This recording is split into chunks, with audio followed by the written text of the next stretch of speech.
लाग्दैछ यो श्वास पनि गरुङ्गो हुँदैछ।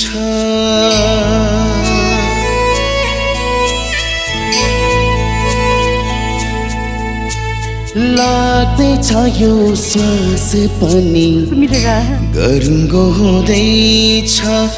पानी हैन आकाशबाट आँसु बरसिँदैछ। सो हेलो फ्रेंड्स, स्वागत है मेरे YouTube channel silent struggle RK में। सो फ्रेंड्स, फाइनली मैं आज आ चुका हूँ फिर से एक और न्यू इंटरव्यू वीडियो के साथ। मेरे साथ जो सर है उनको आप लोग बहुत सारे लोग जानते होंगे। ये है अरमान लामा सर, जो कि नेपाली शोज और बंगाली शोज कर चुके हैं सिंगिंग के। तो बाकी और भी डिटेल्स आज आपको इस इंटरव्यू वीडियो में पूरा मिलने वाला है। मेरे साथ में अरमान लामा सर है। तो सबसे पहले thank you so much sir, आपने अपना इतना कीमती टाइम दिया। तो चलिए इंटरव्यू का सफ़र को शुरू करते हैं और अरमान भैया से जानते हैं इनके बारे में। तो सर सबसे पहले आपका स्वागत है मेरे YouTube channel silent struggle RK में।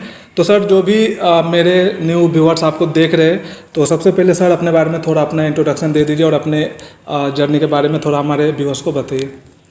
नमस्कार, गुड इवनिंग सभी को, जितने भी दर्शक हैं जो देखते हैं, और रोहन भाई के जो चैनल है उनको जो फॉलो करते हैं देखते हैं।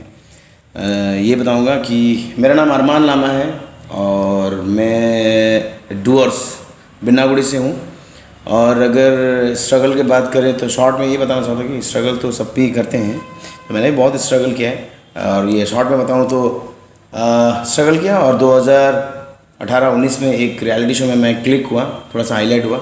वो है जी बांग्ला सारेगामा। और 2020 में मैं the voice of Nepal season 3 में भी था।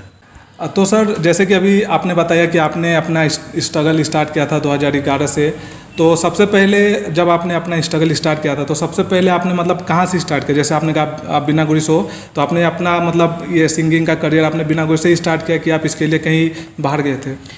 नहीं, मैं बिन्नागुड़ी में एक्चुअली मैं प्रोफेशनली मैं म्यूजिशियन नहीं था, अभी हूँ।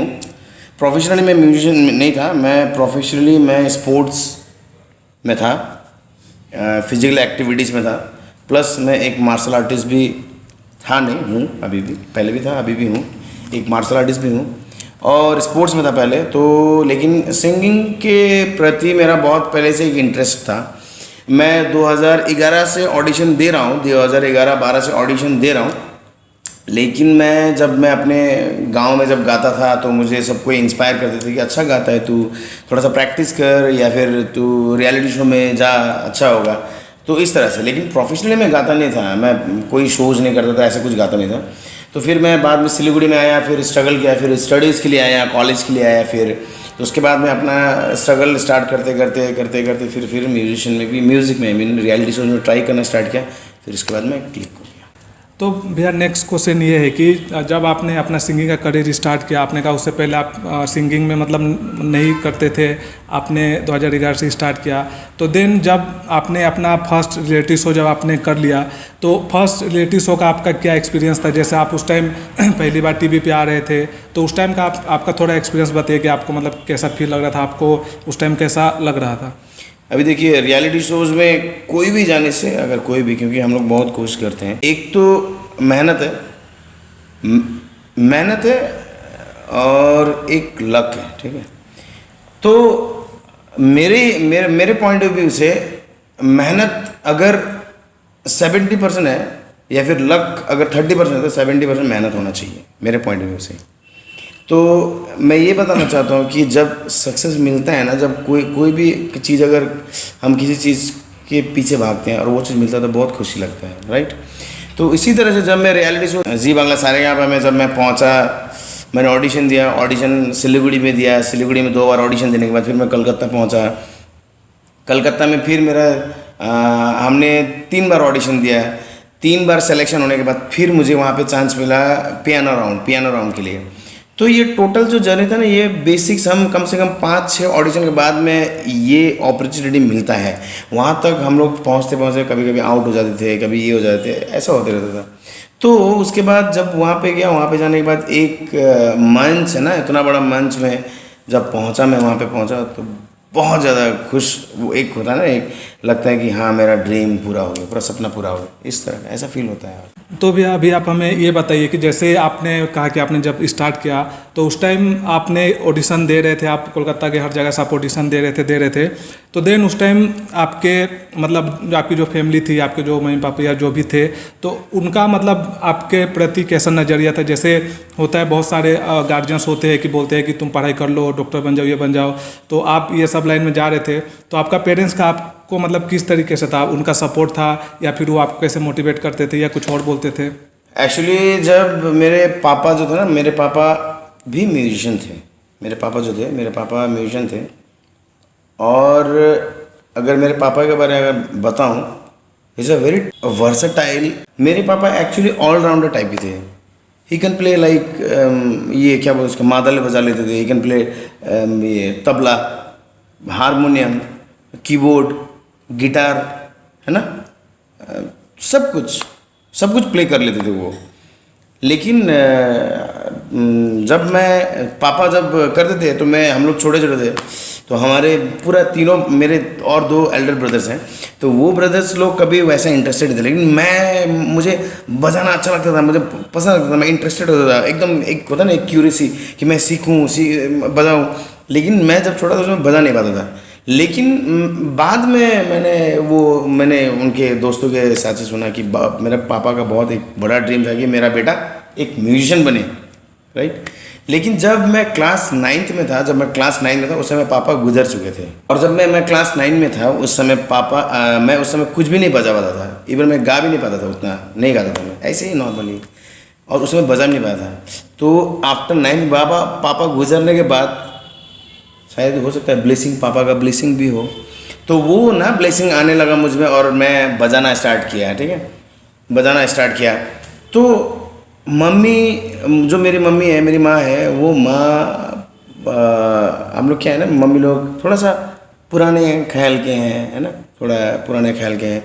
तो उनको क्या है ना कि अच्छा बेटा कर रहा है तो ओके फाइन, लेकिन उसमें ऐसा नहीं है कि नहीं तू गाना ही गा फोर्स करके, नहीं तू मत गाना गा, तू पढ़ाई में ध्यान दे, नहीं तू डॉक्टर बन, नहीं तू ये बनो, ऐसा कोई फोर्स नहीं था। म्यूज़िक में भी ऐसा कुछ भी नहीं था। जैसे कि अगर मैं गा रहा हूँ, बजा रहा हूँ, तो मत बजा इसको, डिनाई भी नहीं करते थे वो, ऐसे नहीं करते थे कि मत बजा इसको या फिर तू बजा, उनको कुछ भी नहीं था, इक्वल, मतलब ऐसा कोई प्रॉब्लम नहीं था। मतलब घर से आपका अच्छा खासा सपोर्ट था। तो फ्रेंड्स फाइनली अभी तक आपने अरमान भैया के बारे में बहुत सारा चीज़ आप लोगों को पता चल चुका होगा। तो जैसे भैया तो सिंगर आप लोगों को पता ही है, भैया का गला भी बहुत अच्छा है। मैं इनसे 2 बार मिला हूँ तो मुझे मतलब रियलाइज़ हुआ है कि भैया का गला बहुत ही ज़्यादा अच्छा है। तो यहाँ पर आए हैं इंटरव्यू के लिए, तो भैया का एक सॉन्ग सुनना तो बनता ही है। तो भैया भी एक अच्छा सा सॉन्ग सुनाएंगे। तो भैया भी आप कोई अच्छा सा अपना फेवरेट कोई सॉन्ग हमारे व्यूअर्स को हमें सुना दीजिए। मैं बोलना चाहता हूँ कि इंटरव्यू हो रहा है तो ऑब्वियसली एक छोटा सा प्यारा सा सॉन्ग भाई रोहन के लिए और ऑल व्यूअर्स के लिए।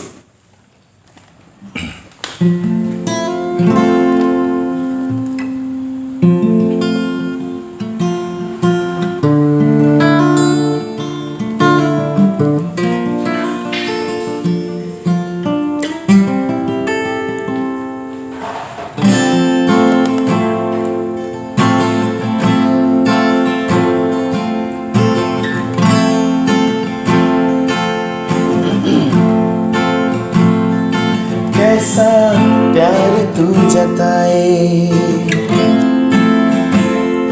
कैसे पास मेरे आए, कैसा प्यार तू जताए, कैसे पास मेरे आए। मैं निभाऊं तेरे दिल की ये चोरियां, मैं तेरे हो गईया, हाँ तेरी हो गईया, मैं तेरी हो गईया।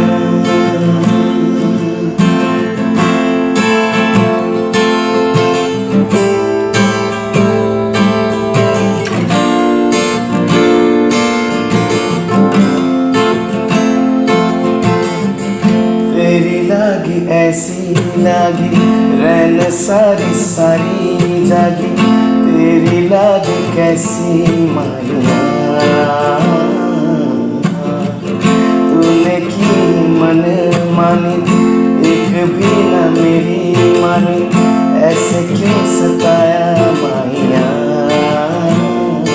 कैसे प्यार तू जताए कि हम जी नहीं पाए, कैसा है प्यार तू जताए कि हम जी नहीं पाए। जान लेती थी तेरी मेरी दूरियां, मैं तेरी हो गईया, मैं तेरी हो गईया, मैं तेरी हो गईया।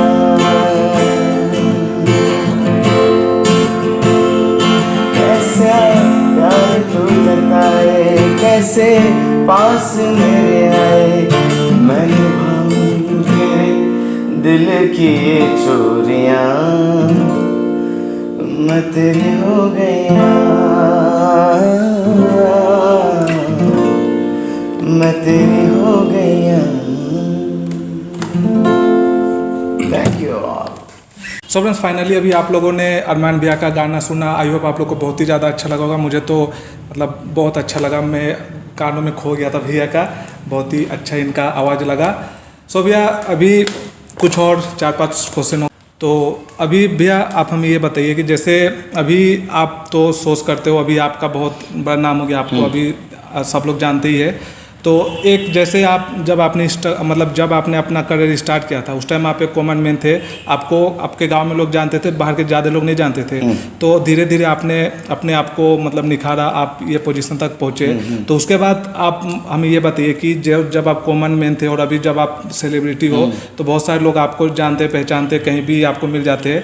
तो इस दोनों लाइफ में आपको मतलब क्या चेंजेस लगते हैं, क्या अंतर लगता है? बहुत चेंजेस है। अभी पहले जब ऐसा था ना कि पहले जब मैं कहीं जाता था तो हाँ अरमान है, और जब मैं स्कूल में था यस ये अरमान सर है, और ये गेम्स का टीचर है, कराटे का कोच है, that's it, is a teacher, that's it, not more than that. उसके बाद अलग नहीं। लेकिन जब एक रियलिटी शो में गया, रियलिटी शो के बाद जब मैं बाहर आया तो एक अलग सा पहचान हुआ, ये है लामा, सारेगामा का है, ये गाता है ना, इज़ अ सेलिब्रिटी, वो सेलिब्रिटी है। एक सेल्फी लेते हैं, एक फ़ोटो लेते हैं, एक ऑटोग्राफ ले लेते हैं, है ना, एक स्नैप ले लेते हैं, फ़ोटो सेल्फी ले लेते हैं। तो उसमें एक अलग चेंजेस है, एक अलग फील होता है कि यस मैं अभी सेलिब्रिटी हूँ और मुझसे वो कर रहे हैं। और बहुत सारा ऐसा इंसिडेंट है, अभी मैं बताऊंगा तो बहुत लॉन्ग चला जाएगा। तो बहुत सारा ऐसा मेरे लाइफ में इंसिडेंट हो चुका है आफ्टर सारेगामा। बहुत आदमी मतलब ऐसा जगह में जहाँ पे मैं कभी सोचा भी नहीं था कि ऐसा भी हो सकता है, तो वो सब इंसिडेंट हो चुका है मेरे साथ। तो वो मैं नहीं बताना चाहता हूँ क्योंकि वो बहुत लंबा चला जाएगा। लेकिन फिर भी एक फील था, एक जो आपने बताया, एक जो नॉर्मल जो पर्सन था, पहले मैं एक नॉर्मल था, उसके बाद एक सेलिब्रिटी। तो बहुत चेंजेस मतलब है ना, अभी थोड़ा सा हमको मेंटेन भी करना पड़ता है। तो वो सब चीज़ है बस। तो भैया जैसे जो हमारे अभी व्यूअर्स देख रहे हैं, जो अभी मतलब जो लोग अभी सिंगिंग करते हैं, सीख रहे हैं, या फिर जिनको फ्यूचर में सिंगर बनना है, लड़के या लड़कियां जो भी है, तो उनको मतलब आप अपनी तरफ से एज अ सजेशन क्या देना चाहोगे कि इस लाइन में कैसे आना है, कैसे काम करना है, कैसे अपने आप को आगे बढ़ाना है, जो अभी न्यू ऑडियंस देख रहे हैं? अभी एक चीज़ मैं बोलूँगा तो थोड़ा सा हंसी मजाक का भी बात है और रियलिटी भी है। आपने बोला कि कैसे करके सीखना है तो मेरे पास आ सकते हो, क्योंकि मैं क्लास कराता हूँ, नंबर 1। ये मजाक भी था, I mean, एक हंसी मजाक से बोल रहा हूँ, बट दिस इज़ रियलिटी। मैं म्यूज़िक सिखाता भी हूँ, इंडियन क्लासिकल और ग्रूमिंग, ये दोनों चीज़ मैं सिखाता हूँ। और ये बिन्नागढ़ में भी क्लास है और यहाँ पे भी है। This is my music institute. ये मेरा म्यूज़िक इंस्टीट्यूट है, सालबाड़ी, सिलीगुड़ी सालबाड़ी में है। यहाँ पे भी जो भी इंटरेस्टेड है वो आ सकते हैं। मैं 3 चीज़ के लिए रेडी करता हूँ स्टूडेंट्स को। नंबर 1 एक इंडियन क्लासिकल, दूसरा ग्रूमिंग, तीसरा रियलिटी शोज़ के लिए हम रेडी करते हैं। मैं रियलिटी शोज़ के लिए रेडी करता हूँ। बहुत अच्छा कोई गाती है या फिर कोई अच्छा गाता है, उसको मैं रेडी करता हूँ, उसको पॉलिश करता हूँ और उसको निखार के फिर मैं एक रियलिटी शोज़ में क्लिक करता हूँ। ठीक है। उसके बाद और भी एक अपॉर्चुनिटी ये है कि आप ऑनलाइन भी क्लास कर सकते हो। मेरा जो कॉन्टैक्ट नंबर है रोहन से आपको मिल सकता है, वो भी इंटरेस्टेड है वो कर सकते हैं। उसके बाद जितने भी अपकमिंग म्यूजिशियन हैं, अपकमिंग सिंगर्स हैं, उनको मैं ये बताना चाहता हूँ, एक नंबर बात, कीप पेशेंट, एक पेशेंस होना चाहिए। दूसरा बात, मेहनत तो बहुत होना चाहिए। तीसरा चीज़ एक होता है ना, क्या बोलते हैं, कॉन्सेंट्रेट, फोकस, ये होना चाहिए।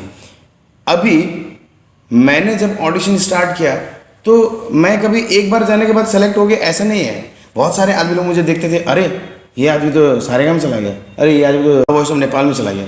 इससे पहले भी रियलिटी शोज में मैं था, स्टार प्लस में था, कलर्स में था, लेकिन मैं वहाँ पे क्लिक नहीं हो पाया, वहाँ पे ज़्यादा हाईलाइट नहीं हो पाया। लेकिन मेरा कोशिश हमेशा था, मैं हमेशा ट्राई करता था। एक बार इस ईयर फेल हो गया, दूसरी बार फेल हो गया, फिर तीसरी बार। मैंने कभी हार नहीं माना। वो क्या था, वो पेशेंस है मेरा। मैं कभी हार नहीं माना था, मुझे करना है, बाय ग्रुप बैक ग्रुप मुझे करना है। नंबर 1 पेशेंस था मेरे पास, दूसरी बात मेहनत था मेरे पास, तीसरा था फोकस, मुझे करना है, मुझे जैसे कर करना है, मैं रियलिटी शो में जाना चाहता हूँ। तो ये चीज़ था मेरे ऊपर। तो ये हर जो अपकमिंग सिंगर्स हैं, म्यूजिशियन है, ये चीज़ हमेशा रखना पड़ेगा। ये 3 चीज़ को फॉलो कीजिए और आगे बढ़िए। सो फ्रेंड्स, अभी आपने सुना भैया का सिलीगुड़ी सालबाड़ी में भी क्लास है, बिन्नागुड़ी में भैया का क्लास है। तो अगर जो लोग भी ये वीडियो आप लोग देख रहे हैं, भैया के क्लास में आना चाहते हो, भैया के साथ जुड़ना चाहते हो, सिंगिंग सीखना चाहते हो, ये डिस्क्रिप्शन में आपको भैया का मोबाइल नंबर मिल जाएगा। आप लोग भैया को सीधे कॉल कर सकते हो, भैया से आप लोग बात कर सकते हो। भैया आप लोग को उसके बाद पूरा डिटेल्स दे देंगे कि कैसे भैया के साथ में मतलब आना है, इनके क्लास में जुड़ना है, कैसे सिंगिंग सीखना है। तो डिस्क्रिप्शन में आपको नंबर मिल जाएगा भैया का। भैया लास्ट 1-2 और सवाल है कि जैसे मेरा एक पर्सनल मतलब आपसे पूछने का वो है, राइट, कि जैसे होता है कि जैसे आपने अपना काम करना स्टार्ट किया, जैसे आप पहले स्पोर्ट में कराटे टीचर थे, तो इसके बाद आपने सिंगिंग किया, अभी आप काम भी कर रहे हो, पैसा भी अर्न कर रहे हो। तो भैया सबके लाइफ में एक ऐसा टाइम होता है कि चलो जब तक हम लोग स्कूल करते हैं तो हमारे मम्मी पापा हम लोग को पैसा देते रहते हैं जितना भी होता है। तो मैं आपसे ये जानना चाहता हूँ कि आपके लाइफ का जो एक सबसे फर्स्ट जो कमाई होता है, जो कि खुद के मेहनत करके कुछ भी करके जो मिलता है 500-1000, तो मैं आपसे पर्सनली ये जानना चाहूँगा कि आपके लाइफ का सबसे पहला कमाई कैसे हुआ था और कितना रुपये था? अच्छा, ये जो क्वेश्चन रोहन भाई ने किया, इतना इंटरव्यू मैंने दिया है और इतना वो किया है, फर्स्ट टाइम का ये क्वेश्चन है मेरे लाइफ में, मेरी ज़िंदगी में ये फर्स्ट क्वेश्चन है कि but I am so happy. और मुझे यहाँ पे लगा ये चीज़, क्योंकि ये चीज़ मेरे लाइफ में हुआ है और ये चीज़ मेरा यहाँ पे टच होता है डायरेक्ट।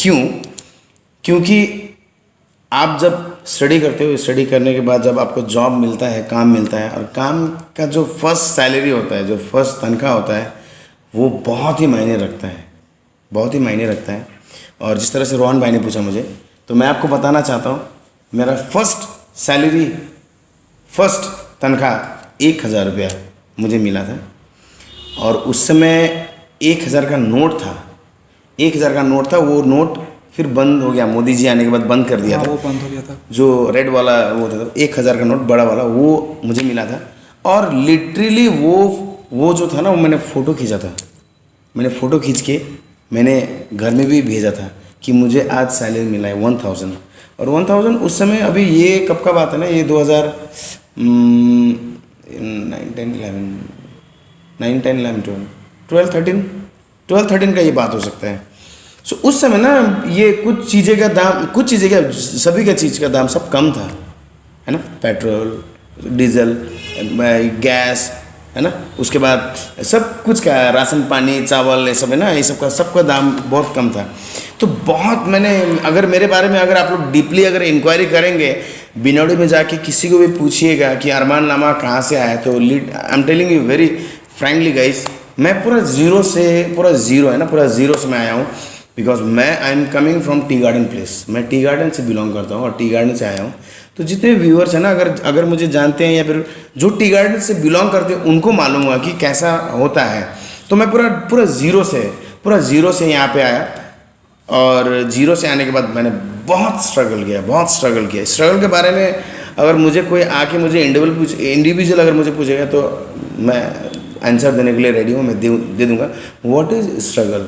तो उस टाइम का एक सैलरी, और उसके बाद मैंने वो पैसा से एक ट्रॉली लिया था, और वो ट्रॉली अभी भी मेरे घर में है। वो ट्रॉली वो यूज़ तो नहीं करता, वो ट्रॉली खरीदा था। और वो ट्रॉली का दाम आई थिंक छोटा मोटा था, वो 300 रुपये कुछ था। और वो मैंने कहाँ से लिया था ना, ये जो जंक्शन है ना, जंक्शन के आगे में जो वो उसको वो बोलते हैं हत्तू मार्केट बोलते हैं, शायद आपको मालूम होगा कि नहीं, हत्तू मार्केट बोलते हैं शायद, इसका दूसरा नाम भी होगा। जहाँ से जंक्शन क्रॉस करने के बाद, जंक्शन के बाद उधर पूरा लाइन से है ना, कपड़ा वपड़ा बेचते हैं साइड में, जो साइड में लंबा, वहाँ से मैंने लिया था। और वो भी मैंने घर में फ़ोन किया था कि मैं एक बैग खरीद रहा हूँ। सो वो एक्साइटेड, और वो एक अर्निंग जो मैंने अर्न किया था, जो मैंने इनकम किया था, वो मोमेंट मैं कभी ज़िंदगी में नहीं भूल सकता, आई नेवर फॉरगेट।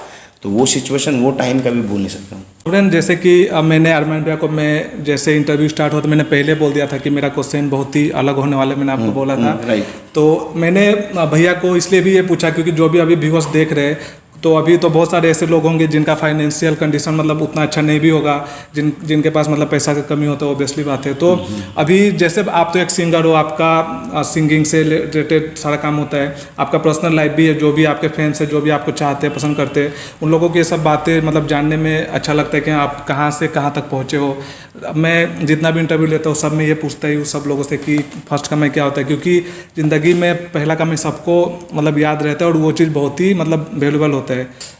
सो भैया, अभी जैसे अभी आप हमें ये बताइए कि जैसे अभी तो आप यहाँ तक स्ट्रगल करके आप पहुँचे हो, अभी आप अच्छा कर रहे हो इस फील्ड में, तो अभी आपका आने वाला फ्यूचर्स का प्लान, मतलब फ्यूचर में क्या प्लान है आपका?